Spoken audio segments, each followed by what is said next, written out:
ಉಡುಪಿ ಶಾಸಕ ಯಶ್ಪಾಲ್ ಸುವರ್ಣ ವಿರುದ್ಧ ಮಾಜಿ ಶಾಸಕ ರಘುಪತಿ ಭಟ್ ಹರಿಹಾಯ್ದಿದ್ದಾರೆ. ಬಡಾರೇಡಿಯೂರು ಗ್ರಾಮದಲ್ಲಿ ರೆಸಾರ್ಟ್ ಉದ್ಯಮ ನಡೆಸಲು ತಾನು ನಿರ್ಧರಿಸಿದ್ದು, ಈ ಬಗ್ಗೆ ಸರ್ಕಾರದಿಂದ ಸಂಬಂಧಪಟ್ಟ ಎಲ್ಲಾ ಪರವಾನಗಿಗಳನ್ನು ಪಡೆದುಕೊಂಡಿದ್ದರೂ ಇದಕ್ಕೆ ಶಾಸಕ ಯಶ್ಪಾಲ್ ಸುವರ್ಣ ಅಡ್ಡಗಾಲು ಇಡುತ್ತಿದ್ದಾರೆ ಎಂದು ಆರೋಪಿಸಿದ್ದಾರೆ.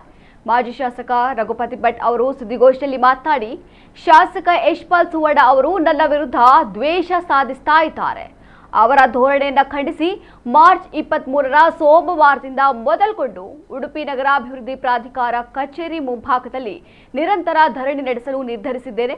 ಬೆಳಗ್ಗೆ 9:30ರಿಂದ ಸಂಜೆ 5 ಗಂಟೆಯವರೆಗೆ ದಿನಂಪ್ರತಿ ಧರಣಿ ಕುಳಿತುಕೊಳ್ಳುತ್ತೇನೆ ಎಂದಿದ್ದಾರೆ. ರೆಸಾರ್ಟ್ ನಿರ್ಮಾಣಕ್ಕೆ ಸಿಂಗಲ್ ಲೇಔಟ್ಗಾಗಿ 2024 ಮಾರ್ಚ್ 20ರಂದು ಅಧಿಕೃತ ಅರ್ಜಿ ಹಾಕಿದೆ. CRZ, zone change, commercial conversion ಇತ್ಯಾದಿ ಎಲ್ಲ ಅನುಮತಿಗಳು ಸಿಕ್ಕಿವೆ. ಹೈ ಪವರ್ ಕಮಿಟಿ ಕೂಡ ಅನುಮತಿ ನೀಡಿದೆ. ಸಿಂಗಲ್ ಲೇಔಟ್ ಮಂಜೂರು ಮಾಡುವಂತೆ ರಾಜ್ಯ ಕಾರ್ಯದರ್ಶಿಗಳು ನಿರ್ದೇಶನ ನೀಡಿದ್ದಾರೆ.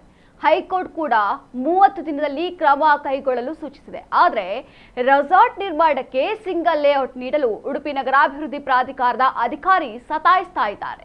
ನ್ಯಾಯಾಲಯದ ನಿರ್ದೇಶನ ಕೂಡ ಪಾಲನೆಯಾಗ್ತಾ ಇಲ್ಲ. ಶಾಸಕರ ಒತ್ತಡದಿಂದ ಈ ರೀತಿ ಆಗ್ತಾ ಇದೆ ಎಂದು ಅಧಿಕಾರಿಗಳು ಒಪ್ಪಿಕೊಂಡಿದ್ದಾರೆ. ಹಾಗಾಗಿ ಇದೀಗ ಧರಣಿ ನಡೆಸಲು ನಿರ್ಧರಿಸಿದ್ದೇನೆ. ಒಂದೋ ಸಿಂಗಲ್ ಲೇಔಟ್ಗೆ ಅನುಮತಿ ನೀಡಬೇಕು, ಇಲ್ಲವಾದ್ರೆ ಹಿಂಬರ್ ಹಾಕೊಡ್ಬೇಕು. ನ್ಯಾಯ ಸಿಗುವ ತನಕ ಧರಣಿ ನಡೆಯಲಿದೆ ಎಂದು ತಿಳಿಸಿದ್ದಾರೆ.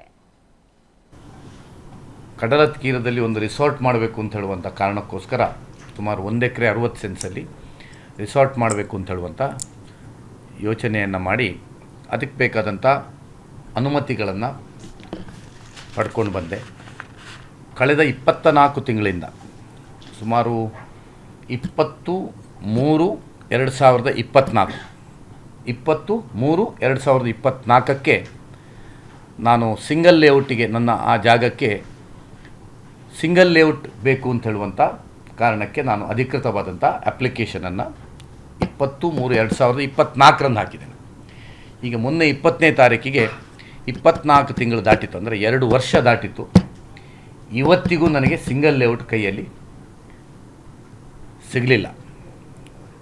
ಇವತ್ತು ನಮ್ಮ ಉಡುಪಿಯ ವಿಧಾನಸಭಾ ಕ್ಷೇತ್ರದ ಶಾಸಕರಾದ ಯಶ್ಪಾಲ್ ಸುವರ್ಣ ಅವರು ನನ್ನ ಮೇಲೆ ವೈಯಕ್ತಿಕ ದ್ವೇಷವನ್ನು ಸಾಧಿಸಲಿಕ್ಕೆ ಯಾವುದಕ್ಕೆ ಮಾಡಿದ್ದಾರೆ ಗೊತ್ತಿಲ್ಲ, ಟೋಟಲ್ ಆಗಿ ಕಳೆದ 24 ತಿಂಗಳಿಂದ ನನಗೆ ಒಂದು ಹಿಂಸೆ ಕೊಡುವಂಥ ರೀತಿಯಲ್ಲಿ ನನಗೆ ತೊಂದರೆಯನ್ನು ಮಾಡ್ತಾಯಿದ್ದಾರೆ ಅವರ ನಿರ್ದೇಶನದಿಂದ. ಇನ್ನು ನಾನು ಎಷ್ಟು ದಿವಸವೇ ಆಗಲಿ ನಾನು ಧರಣಿಯನ್ನು ಒಬ್ಬ ನಾಗರಿಕನಾಗಿ, ಇವತ್ತು ಮಾಜಿ ಶಾಸಕನಾಗಿ ಅಲ್ಲ, ಒಬ್ಬ ನಾಗರಿಕನಾಗಿ ಉಡುಪಿ ಜಿಲ್ಲೆಯ ಉಡುಪಿ ಕ್ಷೇತ್ರದ ಉಡುಪಿ ನಗರದ ಟ್ಯಾಕ್ಸ್ ಪೇಯರ್ ಆಗಿ, ನಾನೊಬ್ಬ ಉದ್ಯಮಿಯಾಗಿ ನನಗಾದಂಥ ಅನ್ಯಾಯಕ್ಕೆ ಇವತ್ತು ಎಷ್ಟು ಜನ ಅನುಭವಿಸ್ತಾ ಇದ್ದಾರೆ, ಆದರೆ ಯಾರಿಗೂ ಮಾತಾಡಲಿಕ್ಕೆ ಆಗ್ತಾ ಇಲ್ಲ. ಅವರೆಲ್ಲರ ಧ್ವನಿಯಾಗಿ ನಾನು ಸೋಮವಾರ ಬೆಳಿಗ್ಗೆ 9:30ರಿಂದ ನಾನು ಧರಣಿ ಕೂತ್ಕೊಂಡಿದ್ದೇನೆ.